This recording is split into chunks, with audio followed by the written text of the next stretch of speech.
Welcome back to this bonus episode of ET with GOTB. We've taken the international hat off Sophie and put the domestic hat on. WSL back as is Champions League. Let's get into it. Figuratively and literally. I'm Rachel. I'm Sophie. And this is Extra Time with Girls on the Ball.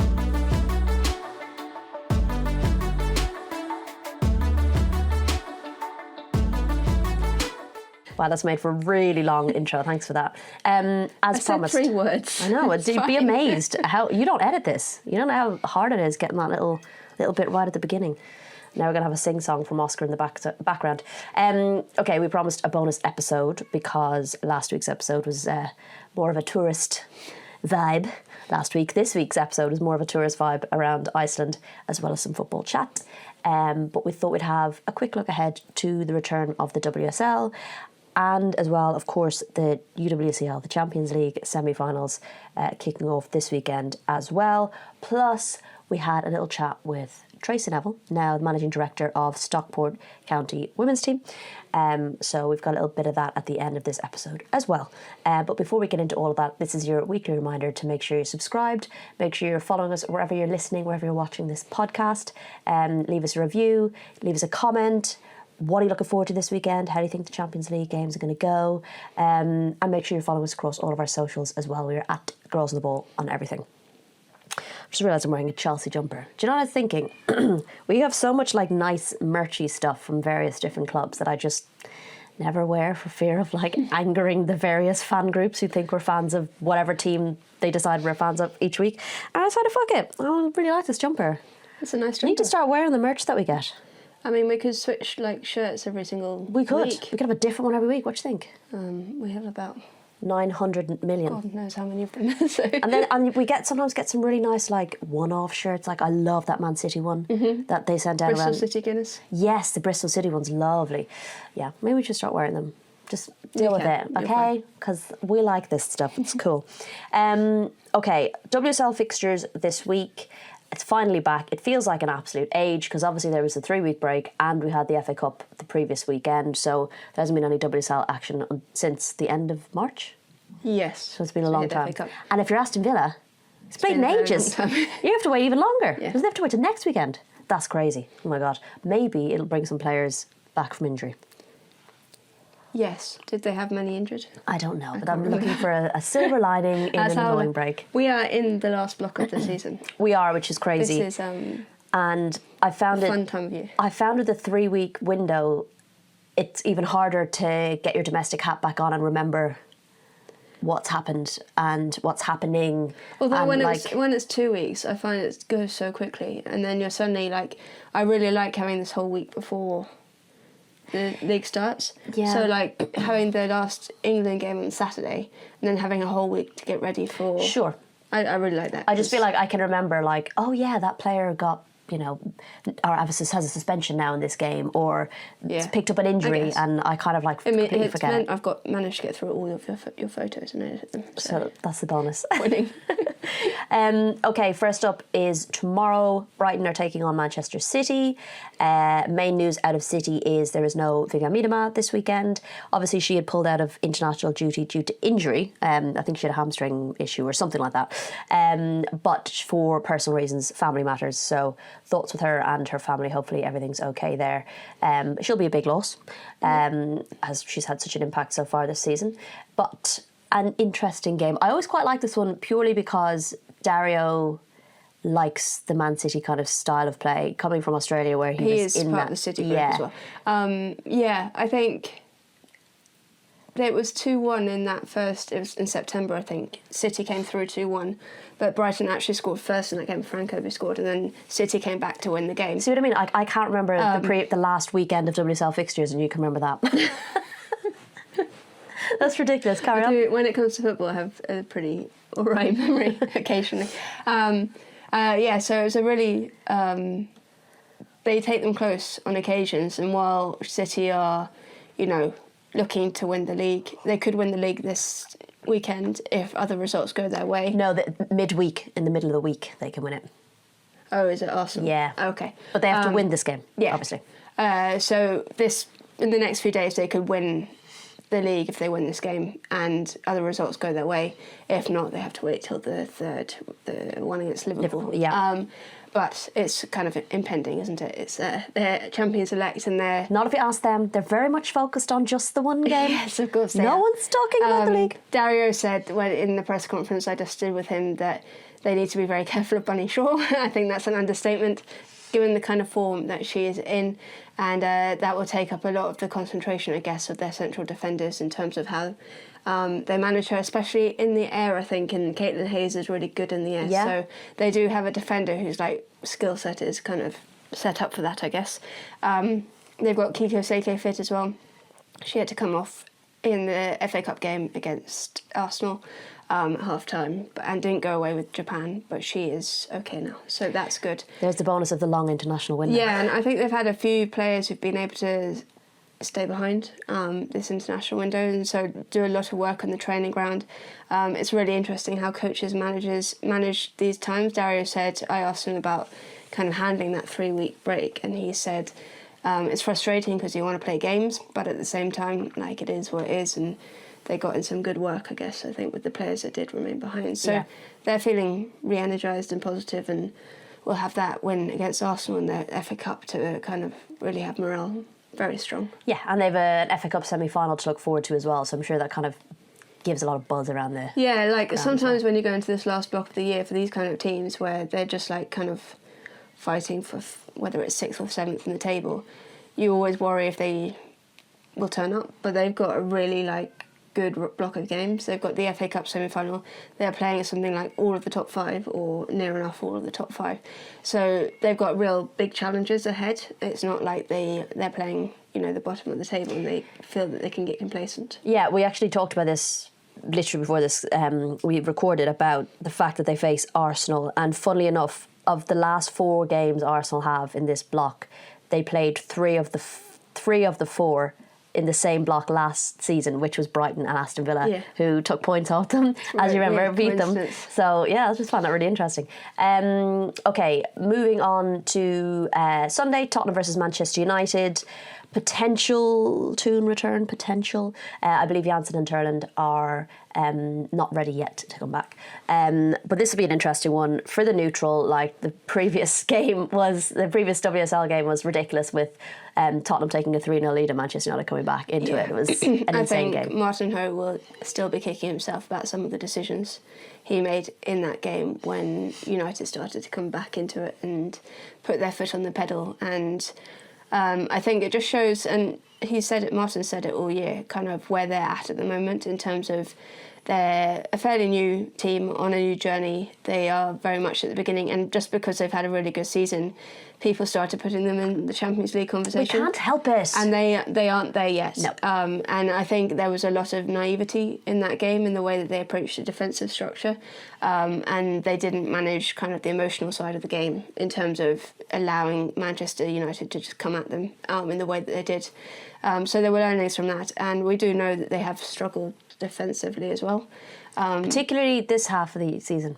But they know that they can get at Man United, and I think that's the core thing for them. And conversely, Man United, have come off this international window, but previously not had a great run of games, have been knocked out of the Champions League.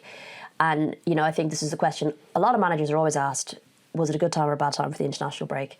For some teams, I feel like it was a good time. I think for both Tottenham and Man United, it was kind of a good time. It was okay, let's reset. We've had a bit of not a great run in this block, and we look forward to the next one. And I think for both of them, they will feel that. So it almost puts more on this game where they want to stake their claim in this final block, and it will set them on their way. Well, United have to win it if they want to keep their hopes of Champions League alive, which are looking a bit slimmer by the day. Then they have to win this game. There's no question about that. They have to win every game now, from now until the end of the season. Speaking of having to win games, London City versus Leicester. Leicester in desperate need of points. They are languishing at the bottom of the table in that playoff position. Rick Passmore had a whole list when asked about team news. Somewhat difficult to keep up with because a lot of players were named, but in some respects, some of them were in contention, some of them were not. Some of them had illnesses, and he thought they'd be back in contention. Janina Leitzig picked up a hand injury. Not great for a goalkeeper. Which is not great for a goalkeeper. And weirdly, Van Egmond also picked up a hand injury, broke her finger, I think, and had to have an operation. So she is also not available. Not great for Leicester. Slightly concerned. Denny Draper is back in training and playing with the under-21s, which is very exciting. Yes. So she's been out for almost 2 years. So, look, I feel like every press conference it's a question of, are you able to put out your best, strongest 11? Not always the case, and I don't think for Leicester that the window necessarily gave them a lot of players back. But we will see how they get on. They beat London City, of course, in both the Cup and the League, 1-0. So they've got that. And London City have, on paper, should beat Leicester. Yeah. No problem. But they haven't been all that brilliant since Eder came in, I don't think. I think he's still finding his feet. So there may be an opportunity there, but on paper you say London City have the strength and depth to kind of to do this and get it over the line. But Leicester are, they have to win this. Like, there's no other choice. They have to go all out, and that could unleash a different side to this team. Maybe that's what Dario Vidicic said when they played them before the break, was that they were a dangerous team to play when they were in this position, back against the wall. Interesting fact for you: Sam Tierney could make her 100th appearance for Leicester this weekend, and she will be the first player at Leicester to reach 100 appearances for the club. She has appeared in 93% of their fixtures, and only one other player has been involved in more games for a single team, percentage-wise. Now, I don't think you're going to get it. In the whole of the WSL history? Christ. I really don't think. I also need to remember who it was. I'm pretty confident I know who it was. God, I don't know. Do you know what, guys? Don't Google it. Have a guess. See if you can work it out. But no, I asked him about her, and he spoke about, not just on the pitch what she brings, but also off the pitch, and how much she loves Leicester and is committed to building that football club. So that'll be a good moment for her. Everton are hosting Chelsea at Goodison Park. Everton, of course, were the team that broke that run of home wins for Chelsea, was it? They hadn't been beaten in so many games. 33, something like that. And surprised everyone, being the team to do that at Chelsea's home in Kingsmeadow, which they are saying farewell to, by the way, moving to Stamford Bridge from next season. And I don't believe they have a home game other than their final game, which is going to be at Stamford Bridge. No, they played their last game at Kingsmeadow. Yes. Not officially necessarily, because they could always go back for a cup game maybe, but I think the intention is to make Stamford Bridge their home. And, yes, absolutely. Good news. Yes. You know how I am about we know. stadiums. We all know. But no, I think Everton will be excited to host them at Goodison Park. They've not had the best run at Goodison Park. They will want to change that. But I think they'll have... I asked Scott about this, about having kind of it giving them confidence. And I think, he rightly pointed out that, they didn't necessarily play the way they wanted to play. They had to be more defensive with less possession on the ball. And, everything had to go right that day. And everything had to go wrong for Chelsea, and that's not an easy thing to replicate. So I think Chelsea will be wanting, I do think, a bit of revenge for that, because I almost feel like that draw kind of knocked them a little, suddenly the little wobble that they had mid-season. So it should be an exciting game. But I do think Chelsea will be looking to get going, get winning and win every game in this block. Yeah. Oh, they have to. Yeah. As with United and Arsenal, they have to win every single game. Absolutely. They also have an FA Cup semi-final to look forward to against Manchester City. A very rare fixture, that. Finally, we have Liverpool versus West Ham, which for a long time was the bottom of the table duo, which is not the case anymore. It was the last time they met. But obviously Liverpool have been in a pretty decent vein of form, not necessarily that. I think, actually, do you know what the stat was they were talking about today, was that they hadn't won games back to back this season since March 2025, which Gareth Taylor couldn't believe. But yeah, they'll be looking to they obviously won the FA Cup game. They're into a semi-final. Gareth spoke really well on how that's, given such a positive boost to the club. I asked him about how I've kind of felt almost a bit like just rewards for all the hard work and everything they've gone through this season and the graft they've had to put in to get to where they are. And I'll pull out that answer, I think, when it comes to the semi-finals of the FA Cup, because it was nice. But yeah, it's an interesting one. West Ham obviously coming off the back of a draw against London City, where they got a clincher towards the end of that game. Arguably, I think Liverpool should be favourites for this. Yeah, I think they will be. They've got a good run. They've got good form at home. St Helens and West Ham do not have good form away from home. Yeah, and I think you've just seen. Well, there's been improvement in both sides. I think maybe you've seen just a bit more in Liverpool since the turn of the year, and there's a real identity about them now. I think they're really structured very well. They play they're playing more the way that Gareth Taylor wants to play, even if he's had to adjust it a little bit. I think they, especially with that midfield set of like Denise O'Sullivan, Cornelia Kipox and Fuka Nagano, and Kirsty McLean comes in every so often.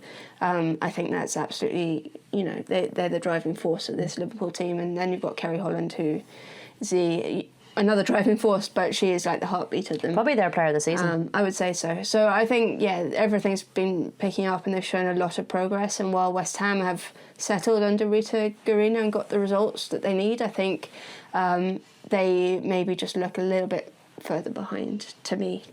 Yeah, and I think for Liverpool, they'd be very happy to just put even more of a gap between them and West Ham, so they're no longer even mentioned in the periphery of the playoff position game. Later then in the week, because of the Champions League, Arsenal's game against Aston Villa has now got to be postponed. Add that to their Brighton game and the Leicester game. So it'll be a chunky old final block for Arsenal again. And that's because Champions League semi-finals happen on weekends, which forces more rescheduling. So they will be facing Leicester, so not match week 20 game, but like match week God knows when game. I don't think anyone's keeping count. No, but my point is it's not Aston Villa that they're facing. Aston Villa essentially have a week off, so add that to their 3 or 4 week break that they had already. It's been a long one.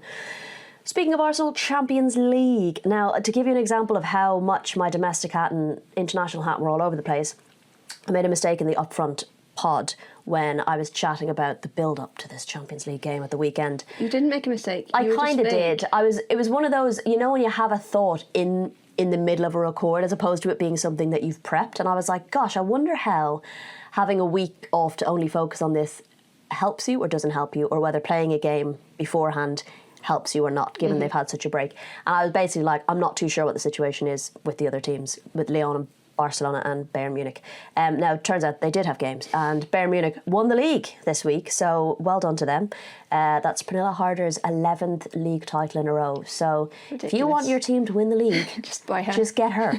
I hadn't realised that, and it was purely because I'd come up with this. I was like pondering it on while we were recording. So it'll be interesting to see how Arsenal come off the back of no football for quite a while together.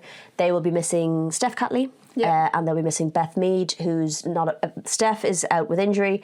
Beth is not there for personal reasons. I'm assuming that's probably to do with Viv Miedema as well, so she won't be there for the match either. But it's a replay of last season's semi-final, and it's happening the same way around again. Arsenal at home first, and then Lyon away. Lyon, of course, won the away leg and then lost their home leg, and Arsenal essentially won overall. Oh yeah, you just confused me there. Yeah. Sorry, you with me? Yes, I am. I think it's for Arsenal, it's about not panicking. I think whatever the result is, as long as it's tight, they know that they can go to Lyon and get a result, and they've done that twice now, where they've got big results away at Lyon. So there's a lot of confidence there, I think. But of course, they'll want to win at the Emirates, and they will feel they have the capabilities to do so. Lyon lost their first game of the season to Wolfsburg in the first leg of the quarterfinals. That was 1-0 away in Wolfsburg. Quite unexpected. And then the return leg went to extra time, and wasn't it 4-0? The return leg. It went to extra time. Wow. In the end. Yes. I can't remember what the score was, but it was a really, really bad game until extra time happened. And even that happens sometimes. Why and is even that? then, one of the goals shouldn't have stood. But when he brought on, the big hitters, the Melchi Dumoulins, the Tabitha Chewingas of the world. The players in that squad is just like Katoto. It's just one of that front four is phenomenal. Stacked. And I do wonder what he's going to do in this one. He went without a Hegerberg against Wolfsburg to start, and I was a bit surprised at that because, no doubting her quality in Europe, she is the queen of Europe after all. But I'm not sure if she's quite at the height of her powers that she once was, maybe. But yeah, so Arsenal will have to be really aware of that front four. But I would say also, I know they lost 2-1 at the start of the season to them in the league phase, and Lyon were the better team that day. Arsenal had not got going yet in the league. Lyon were definitely the better team. But for Arsenal to have been able to take the lead and to stay in the game, keep it tight, I think that will give them confidence as well. And I think there's been 2 games since the beginning of the year where they've really let themselves down, maybe the Brighton game and the Manchester United semi-final in the League Cup. Other than that, they've been pretty much flawless, I would say, in terms of being able to get results and get things over the line and scoring goals. And they'll be looking to be refreshed, I guess. And, Renée Slegers, I think she likes to be able to prepare for games. She's had a lot of preparation in the run-up to this one. She's been able to analyse Lyon to death over the last 3 or 4 weeks. So I think they will be feeling quite fresh. But Lyon can't be underestimated. They have bloody hell, no, they can't. Ridiculous powers. Don't get too confident, Arsenal fans. Just because you did it once, twice. Fool me once, shame on me. Fool me once, shame on you. Fool me. Basically, the fool me 3 times is where you need to get worried. So it'll definitely be an interesting one. The other leg being Bayern versus Barca. They faced each other in the group stages early on. Bayern getting battered because a lot of alliteration here. But they will be on a big high, securing the league this week. That will give them a big boost. They'll have minutes under their belt. They've obviously got Pernilla Harder, who is, absolutely loving the Champions League and scoring in the Champions League. But Barca are Barca, who also had a big week as well. They've just got to be hoping to be able to take the game in some form of touching distance back to Barcelona, because their defence is shaky, to put it at the best. To concede 7, I think that is a massive... I know they've come on a long way since that point in time, but that is still a massive defeat and a massive, point from Barcelona at that point in the season, and they will remember that. And you just don't want it to be like the Real Madrid game last time round, where it was over by leg 1 and then... It was over by half time, really. It was Bayern Munich are very shaky defensively. They've got great attackers, Pernilla Harder being one of them. Edna Imade is another one who I think is phenomenal. She's really broken out this season. And good players up front. But you saw it against United. They could be taken... they can be split apart quite easily when you break through their pressure, and I think that's a worry for me. Could be an interesting one. But here's hoping that the big win midweek will give them that bit of a boost. I know Barca had a game midweek as well, so they'll both be feeling, I don't want to say not necessarily fresh, because obviously you don't have a lot of time between the 2 games, but as opposed to coming off an international break and being like, how do we play together again? I think it's can work one of 2 ways. You can come back and you've had to put all your preparation for the first 3 days after international break into that first game, and so you have a day off, and then you only have a little bit of training time ahead of that second game. Or you've had Arsenal, you've had the whole week, and there may be cobwebs, but then all of their players have played international football. You can argue it either way, and it can work. However the game falls, you can argue the opposite. Other way, yeah, exactly. They're very exciting games to watch. Again, annoying they're on weekends because it makes our coverage has to tricky. Stop. We have to stop having Champions League at the weekends. Champions League is not for weekends, it's for weeknights. But also it just makes domestic scheduling so horrible across the board, and I think every league would argue that just put it in the midweek, just make it a midweek game. It makes it easier for everyone. Also, in terms of covering it from a media perspective, you're making it more difficult for the media to cover it to help then it grow further. In England, we're now juggling 6 different games, and when you think there's 1 or 2 people per outlet, there's 2 for us, but for other outlets, there's 1 or 2 people. Case in point, I'm not going next week.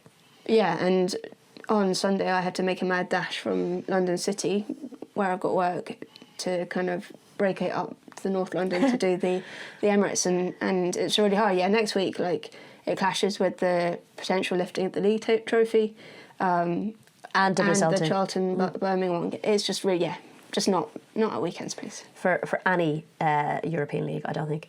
Anyway, definitely we'll have plenty to dig into in our next episode. Right. as promised, we are going to give you a little flavour of the chat that we had with Tracy Neville, who is well known for her netball exploits with England, and then she made the switch to football, recently becoming the managing director at Stockport County women's team. So we had a chat with her. I mean, she's a few months in now, I think, into the role, to find out how she was getting on. And this is what she had to say. I appreciate you chatting to us. I know you did some media stuff when you started at Stockport. We weren't able to get a date in, so I'm glad we finally got I guess, first of all, how are you getting on? Because this sort of been a big change for you, right? If you'd have asked me this on the first day, which is probably a good thing, I remember going home that night going, wow, this is a big project. Now you ask me, I think we're on day 94. I think we worked it out at. I'm not comfortable because I don't ever want to be comfortable, but I feel I've learned so much. And this is the thing, I feel in women's sport you work a lot in silos. So you come from netball, a lot of work you do from home. You don't have offices, or if you do have an office, you only have sort of your performance staff around you. I think what's been the absolute biggest learning for me is, I've been welcomed into Edgeley Park. I've been embedded within all the staff within Stockport County Men's. We also have 3 sites, and I feel like I've been here now about 10 years. And I think that is just true credit to the club, but also the way they've embedded me in there, and I think that's a real positive, and I think that will be really great going forward to be able to utilise a lot of that resource as well. I guess, I was going to follow on from that. You kind of that decision to move from netball to football. You spoke a little bit about being at a crossroads and trying to decide whether to go further down the road you were on, or maybe make that change, and that's such a big decision to make. I just guess, how did you kind of come to it, and what was it that drew you to Stockport? I actually did a panel interview here with Gabby Logan and Lewis Bates, and it was an interesting panel discussion because it brought out probably a lot of how I was brought up. It brought up where I probably would have been in sport, and I think I made a comment at that function saying, I think if me and my brothers had grown up in sport now, I think my path would have been completely different. I'm not sure I would have played netball. Now, my mum was a netballer, and that's where I sort of followed. She became my role model. She became my ambassador. But when I look at when I grew up, I was only ever exposed to football. My mum and dad worked in football. My brothers played football. I watched it all over the telly. There was, the only other sport I used to watch was tennis. And so I think to myself, would it have been a little bit different? So when I got back, I was, you say when you come out of an absolute high pressure job, I'd been there for 3 years, I was sort of flat, and I'd obviously been in discussions with people, and I think people always think I'm not Einstein, Einstein, you do same things over and over again, you get the same result. I'm not that person. My other half always says to me, never knows what's going to come out my mouth next, because, 1 minute I'm comfortable, next minute I'm in Australia, next minute I'm here. And I always want to challenge myself. And I think we've been grown up to do that as well. My dad always says, you're on this escalator, sometimes you have to get off, but then next minute you're on this other escalator and then going at 100 miles an hour. So I hadn't found anything that challenged me, and I feel like I've done everything in netball that I wanted to do at the moment. So when we'd have obviously discussion, lo and behold, would you believe that the working group who were sort of initiated the discussions around Stockport County women were in the crowd listening. So they reached out to me afterwards, and it was sort of progressed over 3 conversations. I was coming in just to sort of advise them. They then started to tell me more about it. I was so interested. They then come in, show me a presentation and ask me my thoughts around it. So then before I knew it, I was like, oh, this is a really great idea. I think we can do this. I think we can do that. And I feel that my job in sport is, and I think the taker for me is, I remember on this Wednesday night, they inadvertently brought me down to the training on a Wednesday, and they're a grassroots club, but I remember looking, I'm actually there now, looking at this 4G pitch, and it was just full of girls playing football. It was full. And I was like, oh my God, this brings goosebumps to me. I just remember the first time in Australia when I saw all these netball courts with all girls playing. Like, that doesn't happen in England. And I was just like, do you know what? This is right for me. If I can give a future to a girl, if I the next girl can say I want to be a footballer, I'm like, it doesn't matter which sport you work on, sport. I just feel that my job is to put back into women's sport, and it doesn't matter which sport that is. It's really transferable, I think. And I think for too long, certainly the other side maybe of football at times has been a bit protective of, like, you have to be in football to work in football, to have an influence in football. And I think on the women's side, across the board, we're starting to see those partnerships grow between the different sports, like rugby as well, netball, and bringing those kind of transferable skills and the experiences that you've had in netball to play to the fore in football, so that we can all improve each other. Yeah, exactly. And, you know, I feel, like I say, I talked about women working in silo, but also, you know, I wasn't fortunate to make that decision at 14 to play for Manchester United. I didn't have that opportunity, you know. So, you know, I did the usual things of go to school, go to university, you know. I did 2 degrees, you know, I then worked. So, and I did my sport around that work. But at no point did I ever feel that, you know, I was owed anything. Do you know what I mean? Like, although mine and my brother's sport paths went in the same direction, but they were just different. They were just completely different. But at not one point did I ever expect them to do something. Do you know, I never thought, oh, what they've got or what I've not got. That was just the way and what I was brought up. So when I look at that now, I just feel to myself that, you know, I've also learned a lot of stuff. And, you know, in an environment, the only thing I can't do in this environment is coach football. I can't do that. But that's not why I've been employed here, you know, but I can code a game. I'm a qualified S&C coach, you know, I can put an elite environment around. I know what elite looks like. I do know what a talented player looks like. I do know, you know, what a good performing team looks like. So, you know, the things that I can put in is something that some other people can't put in. And I think in a job, you're never perfect, but someone always said to me, just learn quick. You know what I mean? And I think, you know, one of my roles now is to get a head coach in place to be able to learn from, you know, and really start to embed what he wants. And I think I look at myself when I was a head coach and what was the best thing that I had around me. And that was someone that was really embedded in what I wanted to achieve.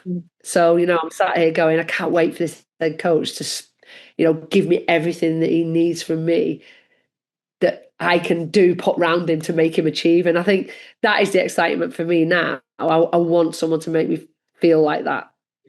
I guess, how weird has it been to transition from that coaching role, like that's your kind of hands-on role, to, I guess, it's slightly different now. It's not that it's not hands-on, but I guess it's a different type of hands-on, isn't it? The cherry. It's the cherry, that, isn't it? Everyone says, like, and I just remember I used to walk into all these meetings as a head coach, and I'm like, ugh. And I used to walk out onto the court and do the bit that you absolutely love. And people say to me now, like, are you not going to miss that? And at the moment, I don't. I absolutely don't, because I feel like you can find your cherry in different jobs. And going out watching the girls at weekend, and we haven't actually taken them over, I thoroughly enjoy it. I thoroughly enjoy watching football. And it's interesting, I've watched football all my life, but I've really got my love back for it. And I think the women's game is just so different. Do you know, I just think it's the same. It's obviously the same rules, and, you know, but I feel like the game is so different and the people around the game are so different. And I think that's what's really exciting for me. Do you mind if I blow my nose? No, not at all. It's true, though. It's kind of, I guess, as well, at a different stage of its journey compared to men's. You know, you kind of, with men's, it's like you're trying to eat that little bit more out of something that's so established, whereas with the women's game, the ceiling is still so high for us to grow. And do you know what I've found as well? Like, I've obviously been doing recce's around all different clubs. You can grow in so many different ways, but still achieve the same. Whereas in netball, you tend to you know, a lot of the things are very similar. People don't really, you know, you say you've reached perfection, like a lot of the Premier League clubs, they've sort of, it's just that 1% now. Whereas, you know, in this capacity, like, to come in here and completely run it how you want to run it, it's so exciting for me. So exciting. just have the onus to be able to do that. And there's not much around sport that you can do that, and the reason it's exciting is, you've got many tiers that can go up. So any club at any point can just come in and put influx of money in and go, right, we're going, and we're in netball, that just wouldn't happen. It just wouldn't happen. And I think there's a huge benefit from that, but also the number of girls now, I watch some of the camps. I've been going out to some of the camps. I've done an absolute whole recce around from pathway all the way up. And some of the coaches say to me, and I said, what you should do is we should run a netball alongside the football. And, when I coach girls, they're like, oh no, we only want to play netball. I don't want to get dirty playing football. And I'm listening to these coaches go to me, no, these girls definitely don't want to play netball. Like, if netball was around here, they wouldn't even be here. And I thought, that is absolutely, we're now making decisions on the sport we want to go into and want to enter and what we want from that. And I think that's a real positive. Where before we're expected to do every sport. Yeah. Yeah, I was we were actually down at a top baller event in London the other day. And they are looking at young kids and with England Scouts there and giving them basically a trial to come up and join a camp at SGP and stuff like that. And there were literally hundreds of girls down there. And as two girls who grew up in a time when there was no real access to football, it's really astounding how much it's changed in actually quite a short space of time. It does make you really emotional. It does, because I was the girl who my PE teacher said that girls didn't play football, because I could never get. This is the one thing I never got, because I always played with my brothers outside. When we went, my mum was massively sporty, so was my dad. We always played together. We were always like mixed sport, whether that was cricket, football, rounders, whatever. We always both had a go. So I didn't get it when I asked the PE teacher. Like, I remember asking this PE teacher saying, "Can I go and play with the boys? I want to go and play with my brothers." And my brother was a twin, and I was like, "I want to play with my brother." And he went, "Oh no, girls don't play football." And I thought at the time, I was like, really? And then I sort of thought, oh, they probably don't then, because obviously there's no opportunities. But now when I see it, I'm like, this is amazing. It's amazing. And I guess, if you're somewhere like Stockport and you're wanting to push up the table, and you're going to need access to that kind of pool of talent. Exactly. And what's great about Stockport County is Mark Stott, he's very community focused, and that was one of the things that they challenged him on in the women's team. You can't be community focused if you don't have a women's team. So, which is great. But he also has really embedded it. Does that make sense? So now he's made the decision. He's like, oh, I actually really like this. So that's a real exciting. But I also, I know myself, and it'd be interesting to see whether Gary and Phil would have made it in the academy system as it now is. Remember, like with boys, because how many people come through that academy system? Like, how many lads actually get to the top? If you look at it, I was looking at the stat the other day, but in women's sport, it's so different. And one of the things I've said is, we have a percentage around here about bringing Stopfordians through, and I think the club percentage is about 30%. Now, for the male part of the club to get to that will be huge. Like that, I don't know if they'd ever get to that, because, I don't know if that's an unachievable target. I don't know. But in women's sport, I feel that's an achievable target, because I still don't think the pathway is as cemented. I think we're just doing what the boys do. I think it's just easy to, we'll just run it like the boys. And I think we have to start thinking about how can we make that better so we can actually bring through the talent. And now I know myself, like with the area I'm in, while we're in this division, we're probably going to get scooped by some of the big teams around, like for the talent, because who wouldn't want to go and play for Man United, at this time, and you wouldn't stop them.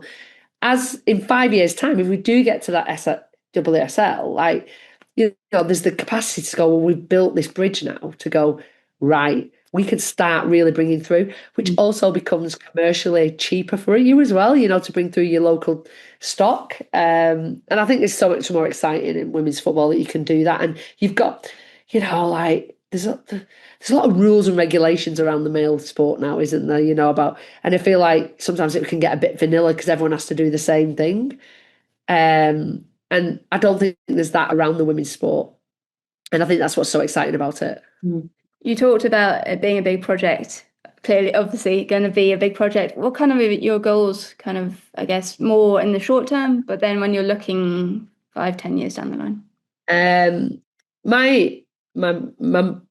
I think the greatest thing for me, whenever I've gone into a job, I think about this role after me, and to make a sustainable club that I know will go on, and whether that goes on to bigger and better things like WSL, or it just sustains. We have just to give you an eye, like we've just taken over a grassroots team license that have been going for 39 years. There's 277 girls play in this club. If in 10 years' time that volume is still met but also expanded, I think we've done our job. And there's obviously success on top of that, from the club point of view. They've invested, so they've made a statement about getting up into that WSL. But it's also about what are we doing impactful in respect to how many more girls are playing sport. And I think that's where you think you've done your job. And I that's how I gauge it, how does that programme still continue? And I think about all the roles I've been in, and they're really still flourishing, them particular their clubs. And that is because obviously you bring in good people, but then good people move on, but you have a framework, you have a cement that team or that club continues to flourish. And I think that's what's really important for me. And we've had these conversations, and even Simon Wilson, who's the CEO, was really on back that we don't want to be in a situation where someone can just pull that money and then we're done. So I think it's more, what can we do to make sure that we're independent, which we've done already. We're a separate entity, but we're hybrid across the club. But also, like, how can we make ourselves more commercially viable? That if a new owner comes in or something changes around the male's part, that this club still keeps flourishing, because it'd be absolutely heartbreaking to stop any of these girls playing for our club. It just would be heartbreaking. I think interesting hearing from someone who's worked in elite sport. Appreciate it might not be football, but having been in that environment at the elite level of a sport, how she can learn from that herself within the role, but also, what you can take across from that kind of setup and try and employ into football. Yeah, and I think I mentioned it in the interview, but I think transferable skills from sport to sport and how much learning we can have from each other. And what Tracy did with netball was huge. And why not use that experience within a different setup? It's all transferable. There are differences to the sports, but there are very clear similarities as well. And we need to use the most of the expertise that we have available. And as I said, football is quite closed off sometimes. It kind of protects itself. And well, you're never going to grow, I think, if you keep the closed-mindedness around it. Any other business? Barclays WSL Hall of Fame had Casey Stoney, Kairis Harrop and Matt Beard what's the word? Inducted. I was going to say indoctrinated. That's the wrong word. Inducted. Very nice to see the recognition for Matt Beard, who sadly passed away in September last year. But for all he's done in the game, and as Gareth Taylor said, his kind of impact lives on. So it was very nice to see that he was recognised in the Hall of Fame this week. Am I missing anything else? Anything else coming up? No? You sure we got everything? All right, we will be back again early next week, maybe Tuesday, we'll see, from a different country, because we do have to catch up on all of the games that are going to be harder to watch because of the Champions League. Yes. Thanks, guys. But no, make sure you're subscribed or following wherever you're listening, wherever you're watching, and you will not miss a thing. Chat to you next week.